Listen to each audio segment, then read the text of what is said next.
fairly packed agenda for today, and what I'd like to do is to quickly get a rundown of where we're going to be and what we're going to be doing. If you take out your agenda from the packet,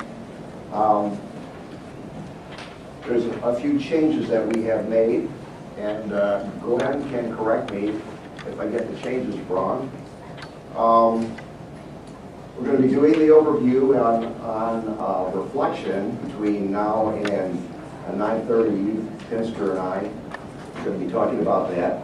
And then at 9:30 we have an opportunity for you to practice some of the reflection tools in a workshop.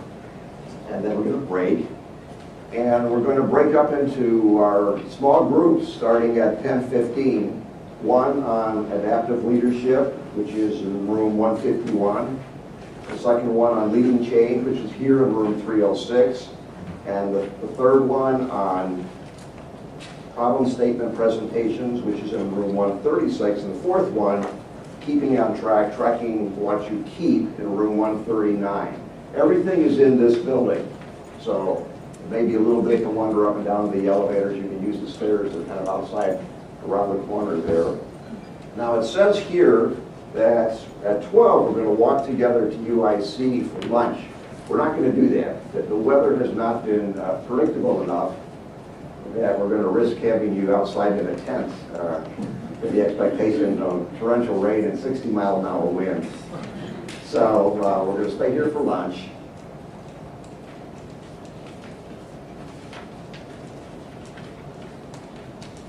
At about 2 o'clock, and we will be here for lunch, so we may be able to start early and hopefully end early if that's the case. We're going to be covering some of the core concepts of the DrPH program, starting with action learning, which will be in room 151, then defining the problem, which is in room 136, and pre-proposal presentations and discussion in room 306. After a short break, we are going to be taking some cohort photos, and we'll be telling you where to go for the photo. I don't think it's going to be in this room, but I'm not sure. We're trying to find a nice backdrop to do this. And then at 4:15, we'll move into our reflection presentation number 2.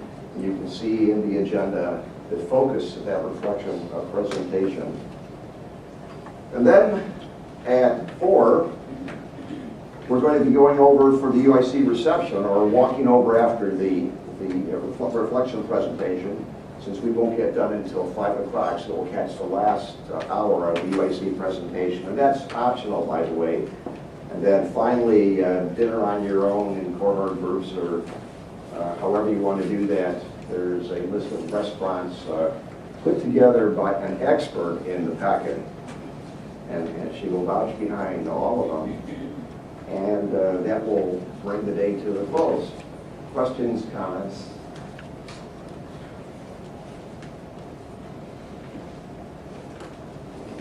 Okay, I'm going to dive right in here then and talk about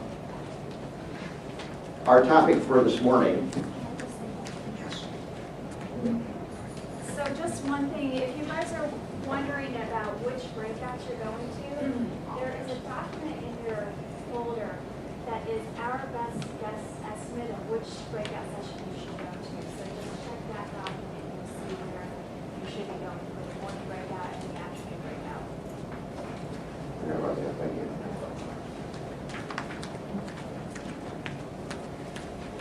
See, that's what happens when you ask me to do logistics. When I haven't had my first cup of coffee. It takes a while for everything to catch up.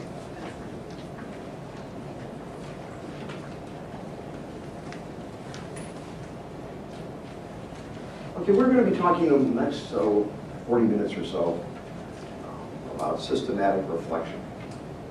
And why have we included this in the program? Well, part of what I'm going to be explaining today is exactly that. Why systematic reflection? And the need for not putting this in the program, but in talking about it, occurred to us over the past year. It's something that's been in the program from the beginning. And I hope you will see, as I go through the presentation this morning, that it has been in the program from the beginning. But as one of the problems with doing systematic reflection, or before doing systematic reflection, is it is not very explicit. It's kind of hidden. It's how we do our day-to-day decision making. We go about making decisions, acting on what's in our minds, thinking that everybody else knows what's behind it. And we've built a lot of the program that way, based on our experience as practitioners and in academia, and what we have done in both worlds in attempting to create the curriculum and things like the portfolio or the approach to the dissertation, not recognizing that something like systematic reflection was a key part of how the portfolio gets done and how a dissertation topic gets formed, and indeed even for us, how the program gets developed. So about 3 or 4 months ago, under Christina Welter's leadership, we took a step back and started using tools in systematic reflection to try to make much more explicit what we were doing in the program and why we were doing it, so we could then better explain it to you. And we realized that in doing that this wasn't just an exercise in working the program, constructing the program, or for you in doing components of the program. It was a key element of leadership. The systematic reflection is one of those things which separates what leaders do from what other people do who may be in a position of authority and make decisions.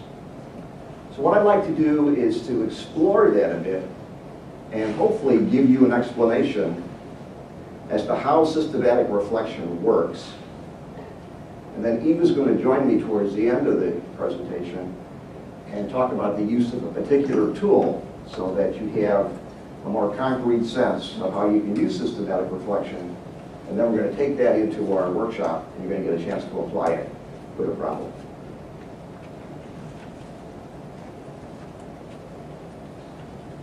So when we say that one of the major goals of the program is to get you to think differently, that you will think differently when you are a DrPH graduate, what do we mean? Well, I think one clue to that is in this very old but very often used definition of public health. Winslow's definition.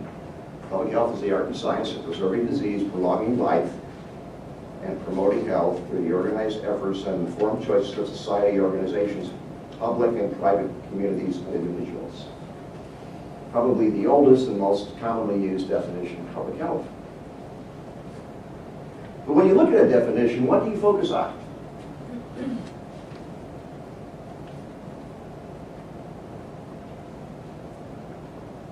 But what do you not focus on? Well, I would argue, given what public health is as a discipline, you certainly focus on population and disease prevention and things like that. You also focus on the science, but you kind of blow over this word, the art of public health.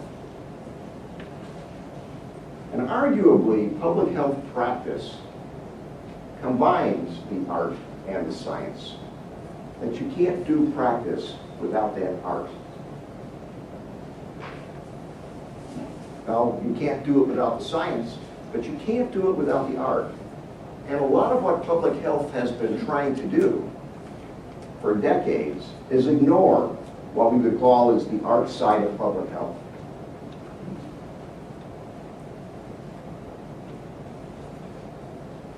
Art, one definition for that, now that tends to be a fuzzy term, is the expression or application of human creative skill and imagination. Now that certainly resonates with leadership, creative skill and imagination.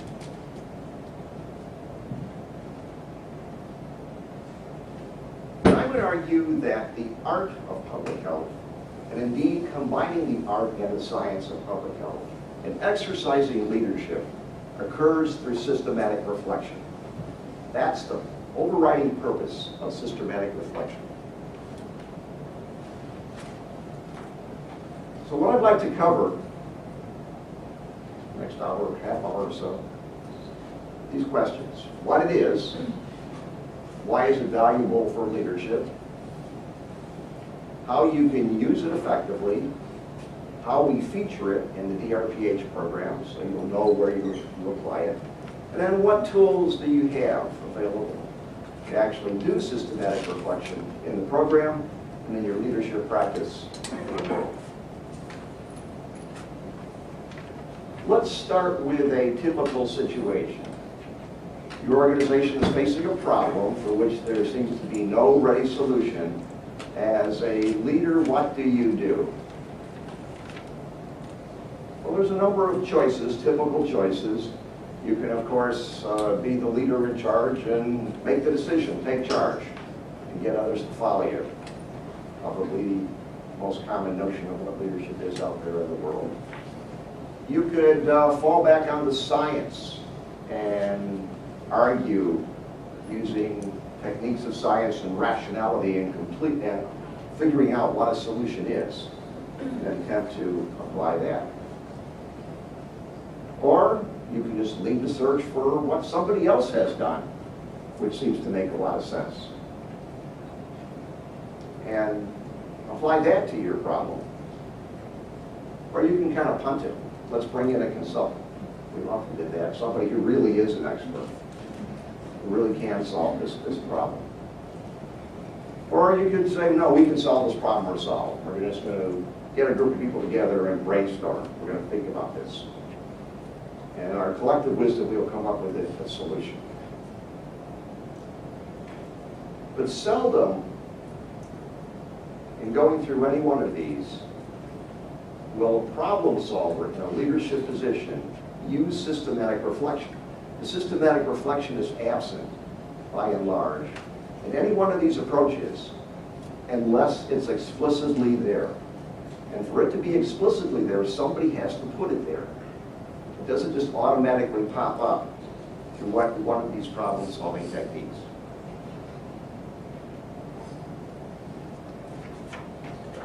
So what's it valuable for then? Why are we going to be using it as a problem-solving technique? Well, for one thing, systematic reflection is very powerful as a tool to address adaptive change, to address challenges that require adaptive change, and for fostering innovation. Some of the things that you want to accomplish in adaptive leadership can be more readily accomplished using systematic reflection. Systematic reflection is useful for learning, particularly for learning things that are kind of soft and a bit amorphous, like leadership, because it touches on that art side. And finally, for practice research. It's not just the soft side of public health. If we're going to be doing research into some of the adaptive challenges that are facing public health that you're going to attempt to tackle in your dissertation, you need a way to pull from that adaptive challenge a researchable problem. And one tool for doing that is systematic reflection. So what is it? Well, there are a number of definitions which I pulled out here with the help of Christina Welter, which capture, I think, the mainstream of what many writers have put forward as systematic reflection. It's one of those terms because it doesn't have a very concrete definition, that the definition can be a bit slippery, so it's an elusive concept. We have multiple authors. I think Dewey captures it the best. He's the one who actually was one of the inventors of the term, active, persistent, and careful consideration of any belief of supposed form of knowledge in the light of the grounds that support it and further conclusions to which it tends. So you have this active consideration here as an element. And I think if you read each one of these other definitions, you'll see that other elements are being brought in which are consistent with Dewey's, and they resonate together. So when you consider, sorry I didn't put that up, when you consider all of the definitions together and look at what are the common elements, I think these things emerge here in understanding what systematic reflection is at its core. It's about making sense. It's a meaning-making process. It's how you make sense of the world as an individual, and for a leadership perspective, how you can help others collectively to make sense of the world in order to have a basis for action. It's a structured way of thinking. And when we talk about systematic reflection, that systematic term talks about that structure. As I mentioned, it is an approach to learning. It's how adults actually learn, by reflecting on their experience, given that adults tend to be experience-based, experiential learners. It's a way of questioning underlying beliefs and assumptions, which is critical. Because without questioning those things that you take for granted, there's no real opportunity to see different possibilities in which to base your action, or to share with others who have different beliefs if you hold yours as sacrosanct and unchangeable. A way of changing how we and others view the world. This is how the value of systematic reflection in working as a group, as a leadership tool. And of course, an approach to problem solving, the practical side of that. Systematic reflection is very good for solving problems, and there are a number of systematic reflection processes that can help you do that. And then a way of building knowledge, of creating knowledge, primarily through turning the knowledge that you have in your head, that you carry around and kind of operate on without thinking about it, your tacit knowledge, to make it more explicit. So in making it explicit, you have an understanding of what and why you are doing what you're doing. You can then share that with others. That helps enrich it, then it can be captured and lead to the process of organizational learning. All of these are some of the common elements in most of the definition of systematic reflection that we're going to be using here. Now, reflection sounds like a lot of other things. And that's one of the reasons that it's been difficult to define. It is fluid or slippery. It's not a form of meditation, even though you do focus like in meditation, but you focus differently. It's not a stream of consciousness, which tends to be more passive. Reflection is an active thought process. You're actively engaging, looking for facts and questioning assumptions. It is not a mental, technical exercise in which you're able to do mental calculations and you can kind of compute things in your head. And while it is analytical, it doesn't have those computational features to it. It's not just using your imagination and being creative. Arguably, creativity results from a reflection, but that's not its intended purpose. If it's done right, that's one of the byproducts. It's not your belief system, but it is about uncovering your belief system and questioning your belief system and hopefully revising your belief system in light of other information. It's not intuition, even though intuition is how we make a lot of decisions as professionals by combining the information from our experience, the technical information in the real world, and our feelings of what works and what doesn't work. Being able to unpack that helps you to see how you're contributing to what we call intuition. And it's up brainstorming. The particularly in a group where you get people together and through some organized process come up with new ideas. Often in brainstorming, the test becomes, do we feel good about what we've come up with, as opposed to, does it have the integrity to solve the problem that caused us to come together in the first place. So while systematic reflection touches on all of these things, no one of them defines what systematic reflection is.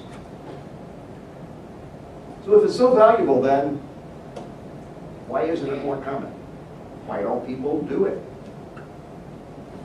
Why do we have to spend an hour and a half today and build a whole leadership program around systematic reflection? Well, there are a number of barriers. The first is there's some vagueness to the definition. It doesn't have that one Oxford definition that we all go to. People don't understand it. They don't know how to use it. They don't appreciate some of the things that I was talking about that it can do. It doesn't have an emphasis on technical, scientific rationality, which really is the softer side of generating information for decision making. So particularly for public health people, this doesn't feel right. It feels kind of squishy. When we come to work each day in leadership positions, we're not expected to reflect. We're expected to work, to get things done. The work world has been set up to get things done. You're a leader, you're supposed to make decisions, not to sit around and reflect on things. And that sort of environment makes it very difficult, even for people who know the value of reflection, to have the time and the support to do it in their organization. Some of the things that you may uncover in questioning your assumptions will threaten some of those beliefs that you have, or beliefs that others have. So the dominance of the current mental models about how the world is, how organizations work, fundamental things like purpose, can get questioned and reflected. It's very difficult to push aside that dominant model. And as I mentioned, pressure to take action just in the day-to-day.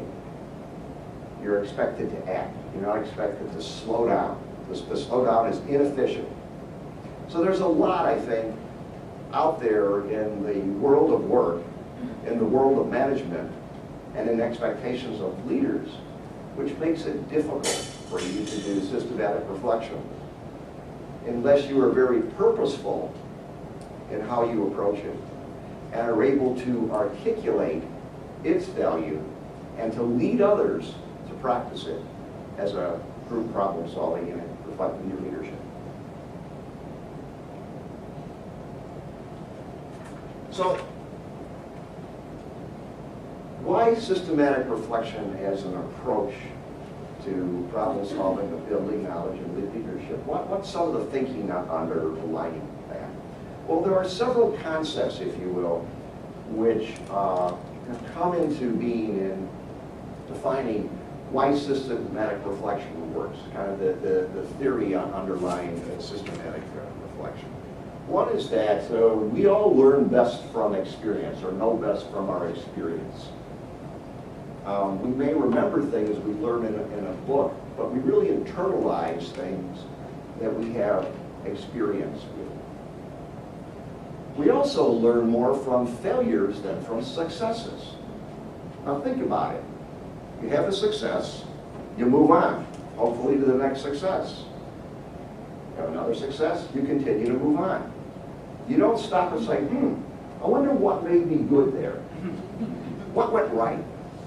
You just take it for granted. But if you don't, if something goes wrong, it causes you to stop. What happened here? Why wasn't this presentation effective? Why did I fall asleep halfway through it? So, creating the opportunity to examine failures, to examine problems, is one of the principles behind systematic reflection. A third concept is that meaning of experience is not readily revealed. It's difficult to pull out me. As Dewey says, we don't learn from experience, we learn from reflecting on experience. Experience doesn't just automatically say to you, okay, this was good, huh? This is what it means. You have to take the time and interrogate it so that it tells you why it was important and what worked and what didn't work. Interpreting experience can be biased or selective. We all have heard of confirmation bias in doing research. It's a form of confirmation bias. We tend to filter our experience, what we see in our experience, through our view of the world. And the result of that is you reinforce your current view of the world. You don't get the opportunity to see alternative views of the world or the evidence that might support alternative views of the world and maybe cause you to challenge yours. I've mentioned that much of what we do as professionals is implicit in our heads. We learn it, we internalize it, we act on it automatically. And one way of making that visible and to see, is there evidence there for what we do? What are our assumptions in doing it? Is to use systematic reflection and to try to take this tacit thinking and make it implicit. And in making it implicit, it then becomes subject to being called information, because it can take on meaning. And so we need a deliberate approach to be able to do this stuff. As I mentioned, it doesn't just happen because, well, we're leaders, we're supposed to make decisions, so we should think this way.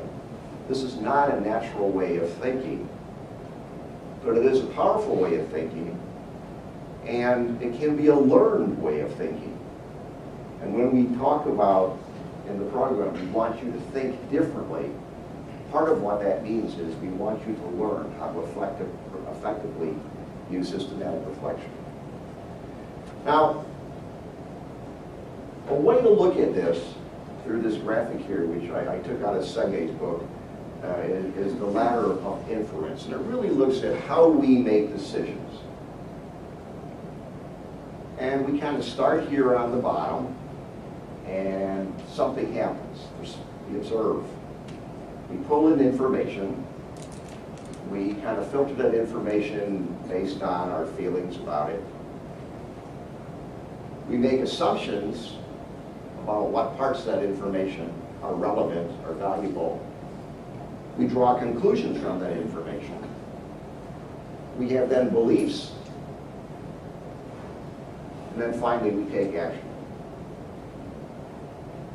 But it's possible, if you look here at the dotted line on the right-hand side, to short-circuit a lot of that. Even though some of it is biased, I'll talk about it in the middle. You have your beliefs. You automatically pick data that fits those beliefs. And you forget everything else. So what you end up doing in your thinking is less inquiry and more advocacy for what you see is happening out there. And one of the distinctions in systematic reflection is to do less advocacy and more inquiry, getting that balance right between advocacy and inquiry. But you can also see in following this model that even if you are open, more conscious of what data you look for, you still can be biased. You can still select those things which fit your beliefs and filter them out. Because you don't have an opportunity in following this ladder of inference to ask questions about your assumptions. What are you assuming that's causing you to select certain data, to draw meaning from that data, to conclude things from that data, and then to act from that data? what else might be out there.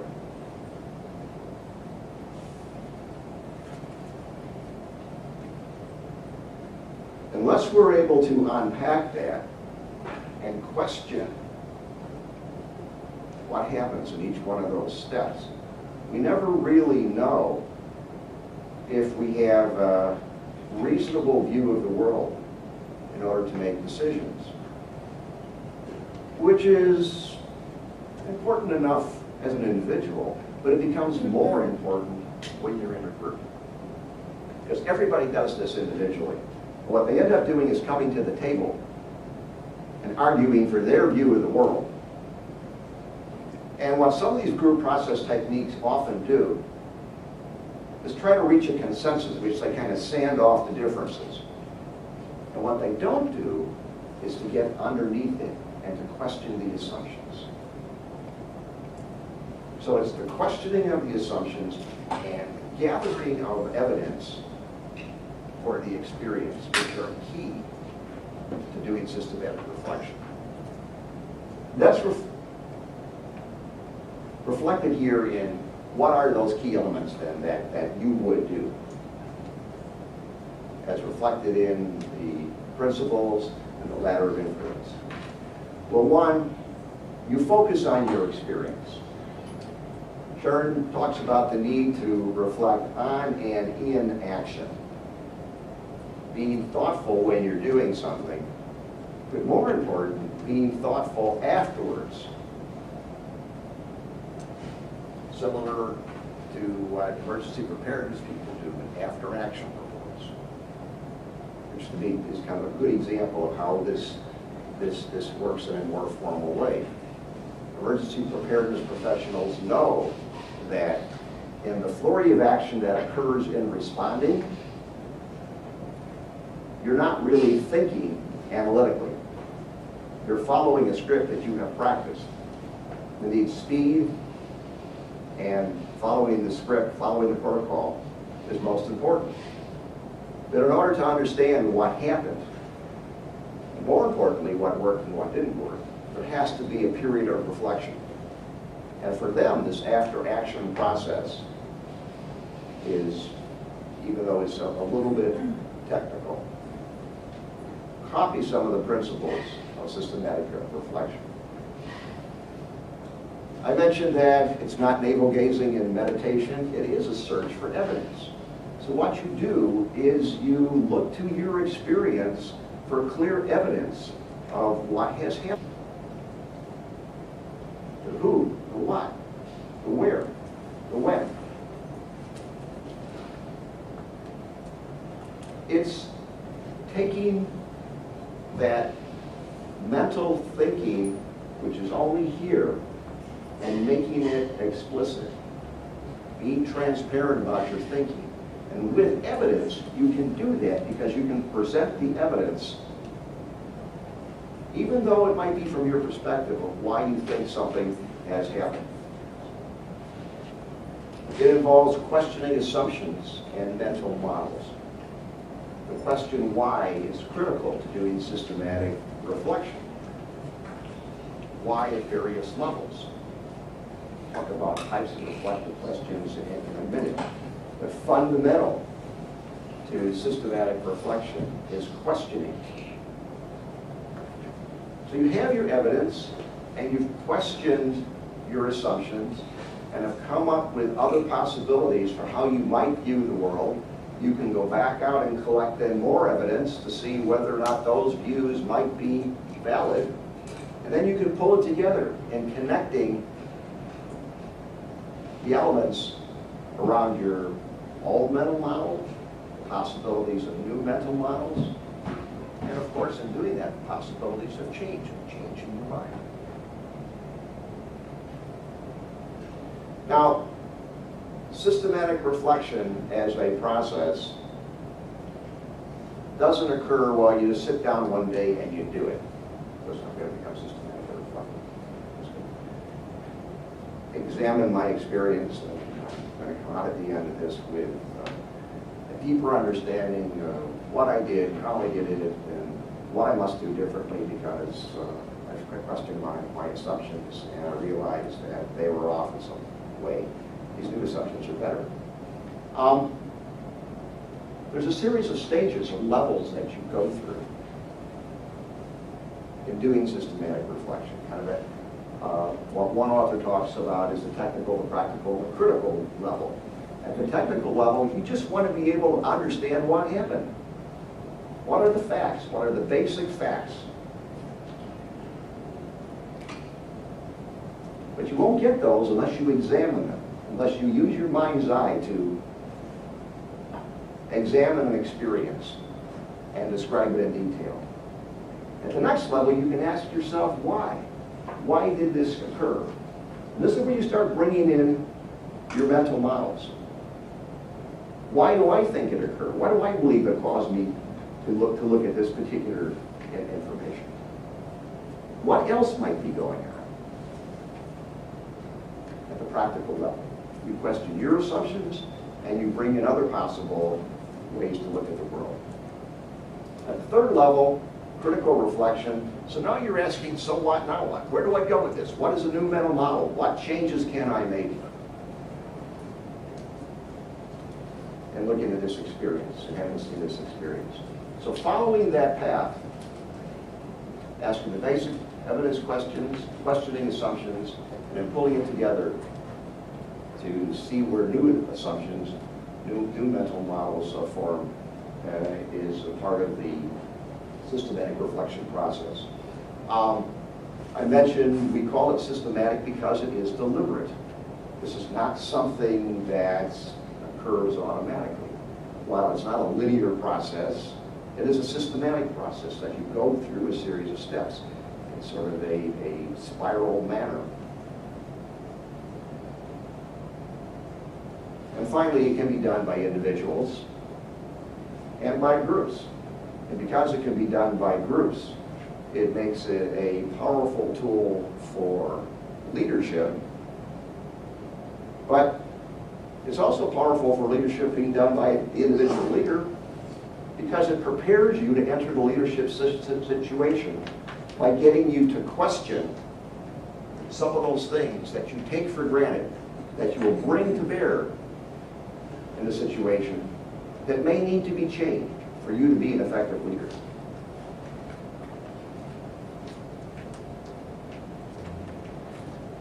Now, is reflection scientific? This is the criticism that is often raised from folks who are used to the technical rationality as a way of making decisions and getting information and creating knowledge.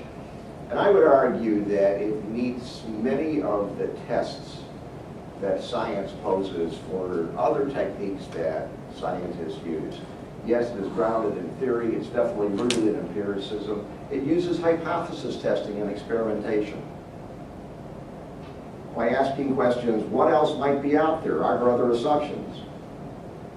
It has an explicit methodology. It is systematic. But it operates from a different paradigm.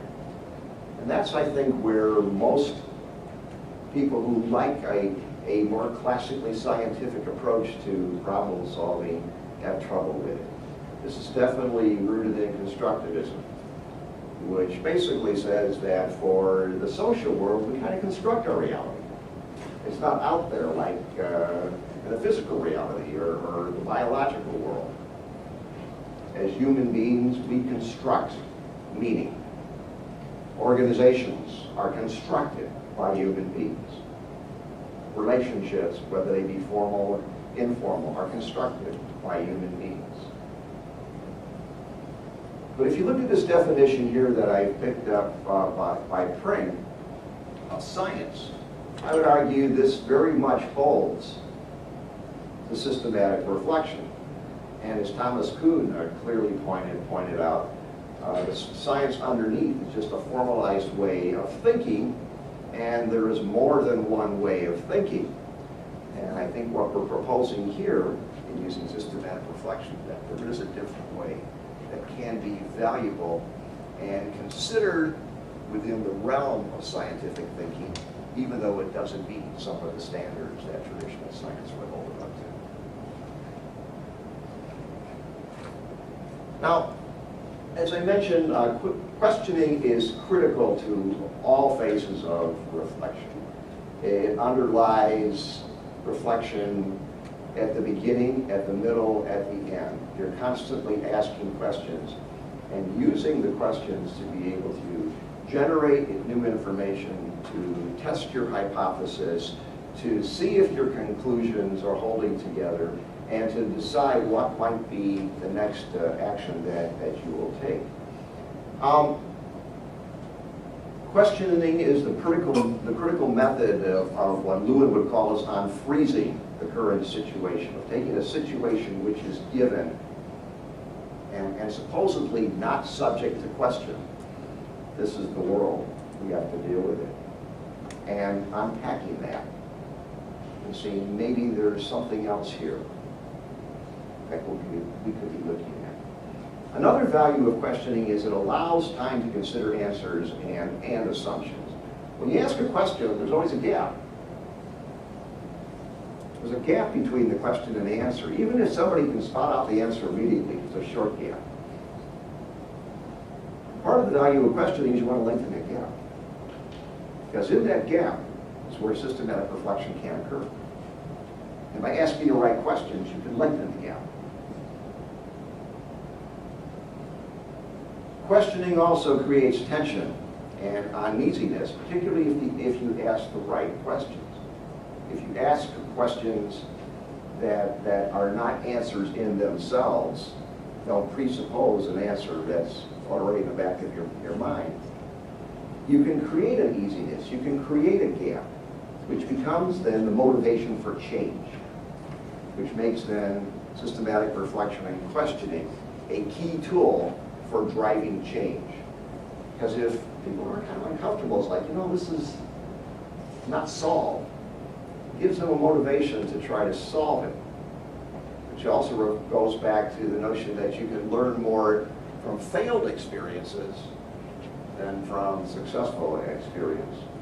And then finally, I would add that, and we've heard this before, but it's so true, and I think you can see how it's true in looking at systematic reflection, and that one distinction between leaders and managers is that leaders focus mostly on asking the right questions, whereas managers focus more on getting the right answers. They focus on the back end, getting the answer. But as we've seen in our experience, if you don't ask the right question, then you may not get the right answer, even though it seems the right answer based on the current view of the world that you have.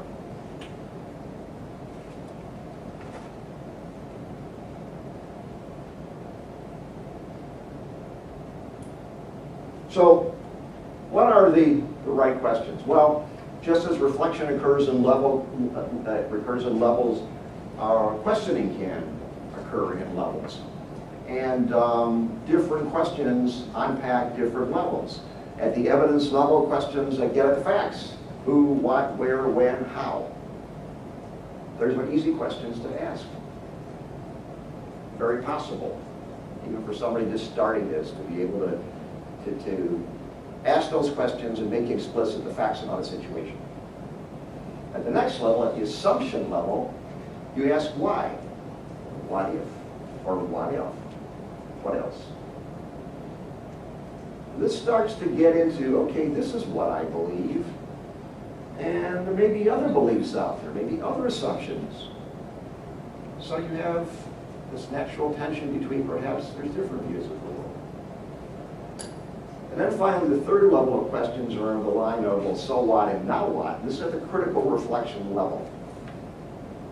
So you're able to go back out there and get more information, more evidence, and test some of these assumptions, both yours and others, and then put it all together and hopefully have a new view of the world, which perhaps will change your mind and allow you to be more effective in solving a problem.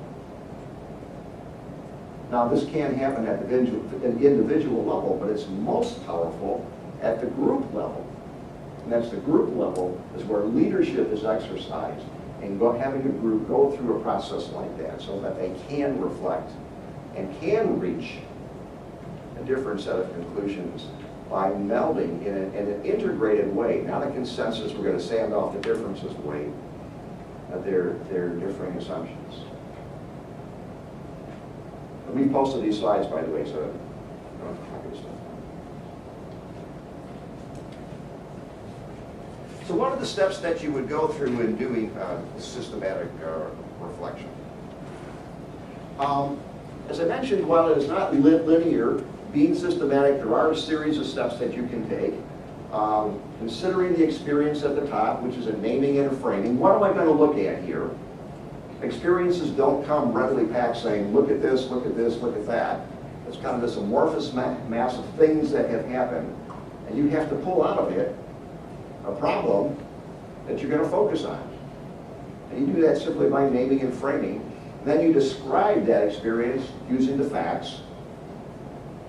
Then you question the assumptions about the experience, and in doing that, expose your mental model, and with others, their mental models. And you can test then the validity of the assumptions by going back and looking for additional facts. And then finally draw conclusions around which of these models, or perhaps a hybrid model, should be adopted as a revision and a change has occurred in your thinking. And then you can act on those conclusions. These are the basic steps that you will go through in doing systematic reflection. So it's not that mysterious. And indeed, you can see it is an iterative process. Senge calls this the wheel of learning, reflecting that systematic reflection is useful for individual learning, a key tool of individual learning from experience.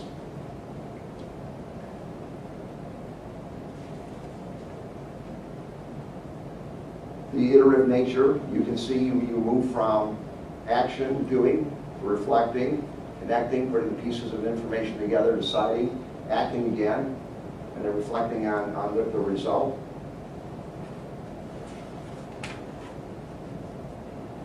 This also, as I mentioned, occurs at the group level with the outer ring here, which you have coordinated action as both the result or maybe the starting point. You have public reflection, group reflection, shared meeting, which you gain through their systematic reflection process, some joint planning and conclusion drawing, and then coordinated action. Now in doing that, the leader is going to be focusing on his or her own reflective cycle in attempting to lead that group reflective cycle.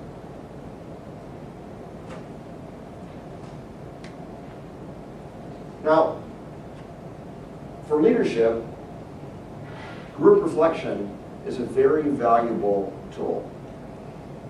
It enriches the search for evidence. You basically multiply your ability to collect evidence about a particular experience by the number of people in the room, or the number of people in the group.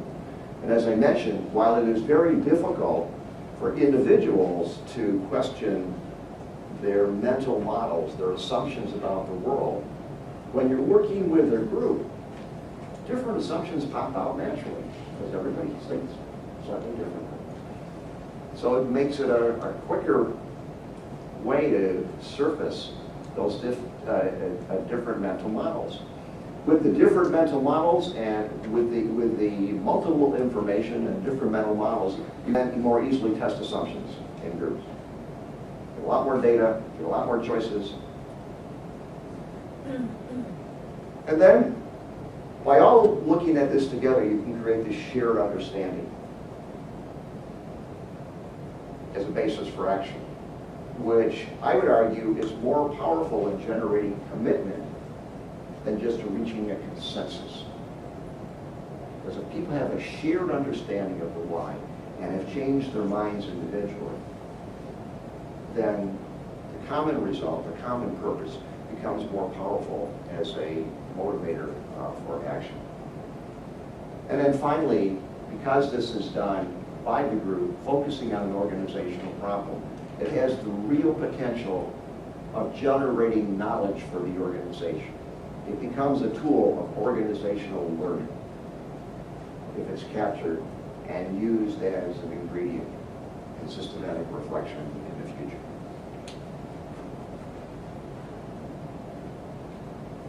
Now, I've mentioned knowledge as one of the key products, benefits of systematic reflection. What do we mean by this?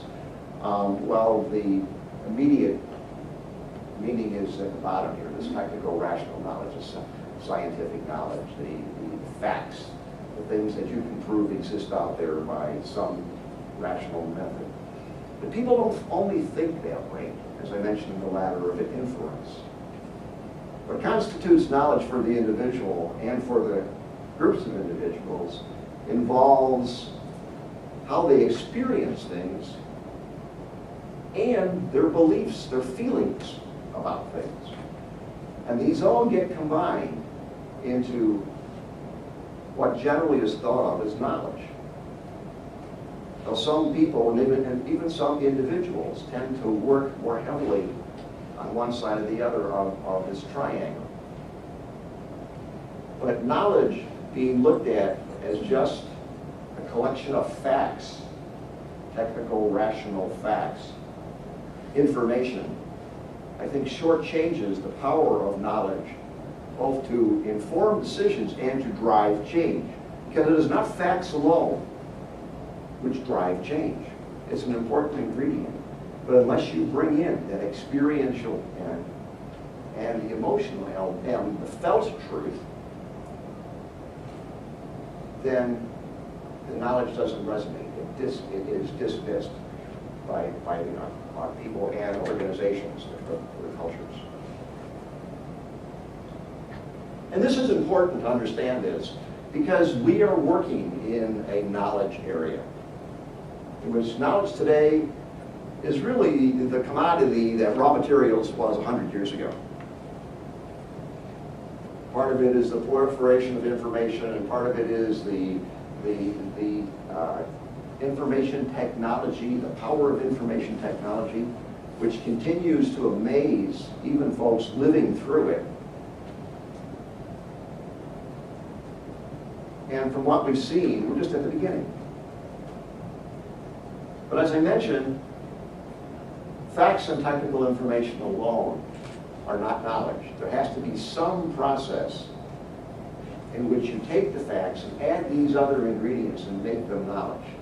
And there are several processes that are put forward that you can do that through the acquiring, the creating, in which you blend the emotional and experiential with the technical.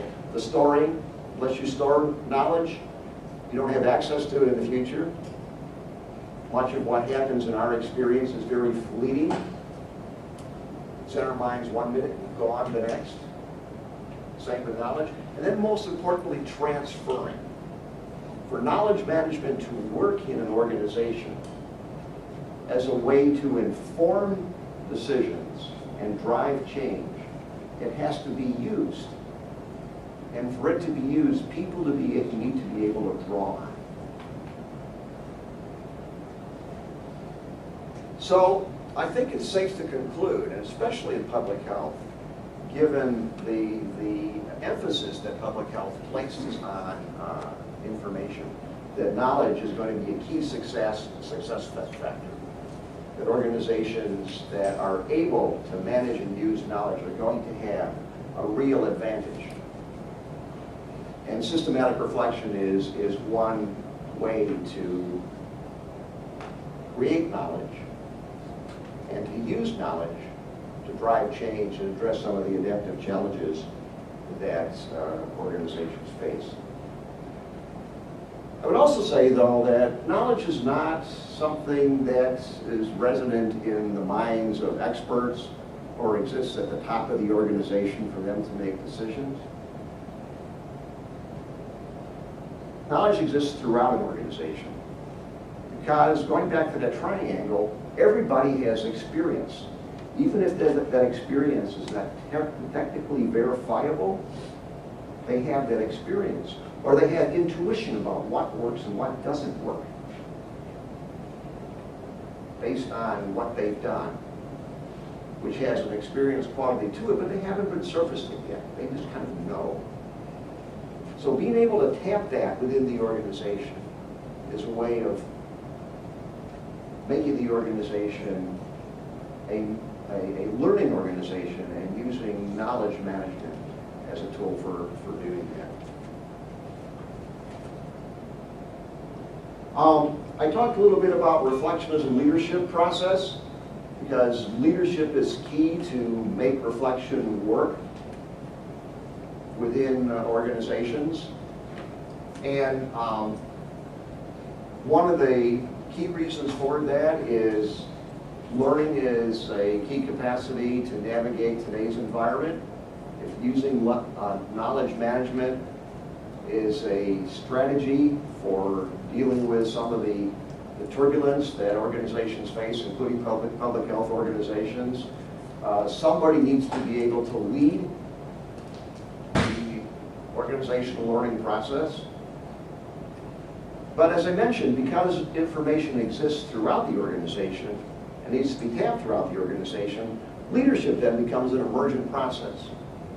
It's not just the person at the top calling down and send me up this report, which has this information.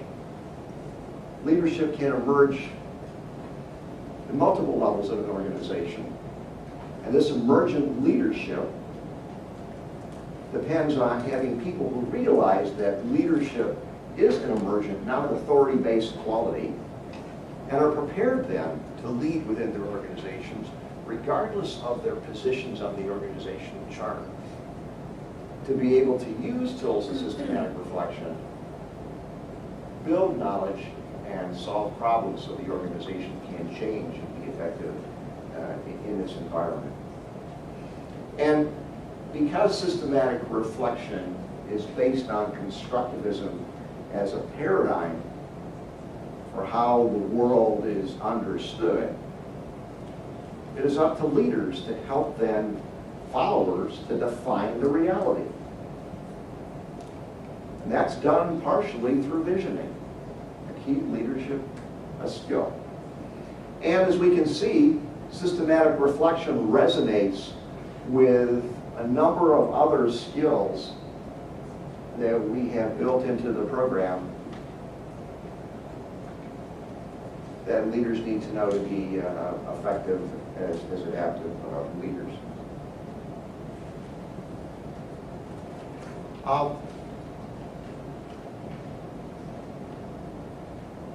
In leading organizations to make adaptive change, this model here, which Heifetz, Grisha, and Linsky used for adaptive leadership, you can see it is very similar to the models that I've been displaying earlier for systematic reflection. This can be seen as a variation of systematic reflection. So that if you can understand and do systematic reflection at the group level, you really have the basis for working adaptive leadership. So these concepts that we're putting out here and these tools overlap a great deal in reinforcing each other. Likewise, learning and reflection go hand in hand. They enhance each other. By learning to be more systematically reflective, you will do better at learning leadership and in being able to use leadership as a tool out there in your practice. And we have attempted to incorporate opportunities for systematic reflection, looking at the curriculum almost as a reflective practicum, so that you have the opportunity to be able to reflect on your experience and using these tools to be able to learn what your leadership strengths are and to build upon those strengths through what you get in the program, and then watch you practice in your work settings.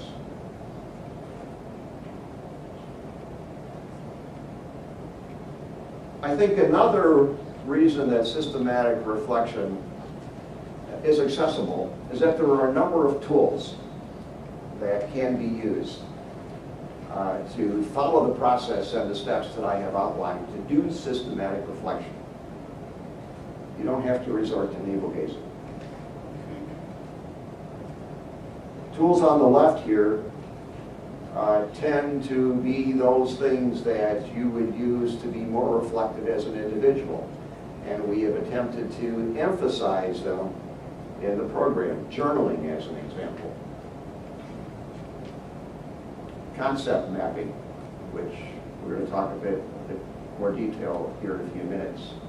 The ladder of inference. Ladder of inference is not just a model, if you will, to show you how you think, but a tool which you can unpack how you think and see what you're doing at each one of those levels. And then, of course, questioning. And as Senge and others pointed out, the most fundamental way of using questioning, even if you don't know the different levels of questions that you can ask in systematic reflection, is just keeping asking why. You ask why enough, you'll start getting into a deeper level. You'll start questioning. You'll start by focusing on the evidence. You'll drop down eventually and focusing on the assumptions. And you'll finally get to why you're reaching these conclusions, and then what actions come out of them. At the right side of the slide, there are systematic reflection tools which are useful for groups. Even though the others, the ones on the left side, can be used, these are particularly useful for groups. Storytelling, dialogue, affinity diagrams, in which it's not just your reflection, but the group reflection or the collectivity of what people are thinking in an organized process, following the steps that I have outlined before. And we give these to you early and kind of emphasize them throughout the program, even without telling you fully what you're supposed to get out of them, and following Fuller's recommendation that tools teach in themselves. That if you just do a tool, you'll eventually learn what's behind the tool, perhaps more effectively than if I give you a manual on the tool or a lecture on the tool first, and then give you the tool to use it. So let me talk for a few minutes just about how we have built this into the program before I turn it all over to Eve. There are a number of places in the program which touch on and use systematic reflection. This is just kind of an overview of what the program's features are. It kind of gets you to think about the evidence here. You can see in our model of change how these pieces come together, including the value of systematic reflection, which appears here in this model.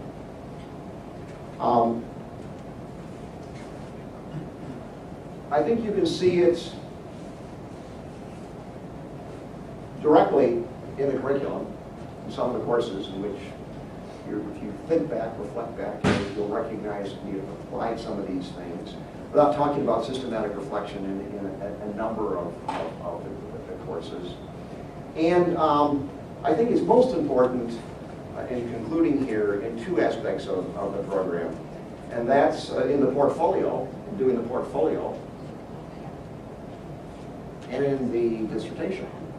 In the portfolio, the principal tool of developing a portfolio is systematic reflection, in which, using different levels of reflection, you walk through being able to capture evidence, questioning assumptions about why you are competent, and then pulling it together at the end in a comprehensive statement which includes new evidence and a reformulated notion of how the competency should be interpreted based on what you want to do as a leader. The tool for doing that is systematic reflection. Likewise, systematic reflection is useful in the dissertation, even though the dissertation is largely exercise in technical analysis. But if you recall, one of the big distinctions with the DrPH program is that we're looking first at adaptive challenges and pulling out of those adaptive challenges perhaps a technical aspect that can be researched using traditional research methods without losing that connection to the adaptive challenge. And the way to do that, the way to see that adaptive challenge and to identify that technical problem and come up with a researchable problem that you can apply then or build around a study design is systematic reflection. The systematic reflection starts at that first end in unpacking your adaptive challenge, seeing your technical problem, then defining your initial researchable problem, and then turns it over to thinking, which is more technical, and focuses on how do I research this problem through the questions, through data, through analysis, and study quality. So it's very valuable both in the portfolio and reflecting on your individual experience and in the dissertation and being able to get from what I'm interested in, which is often kind of fuzzy and vague and high level, to a researchable problem, or the other way around. I'm interested in doing something very narrow, embedding that so you see what the adaptive challenge is.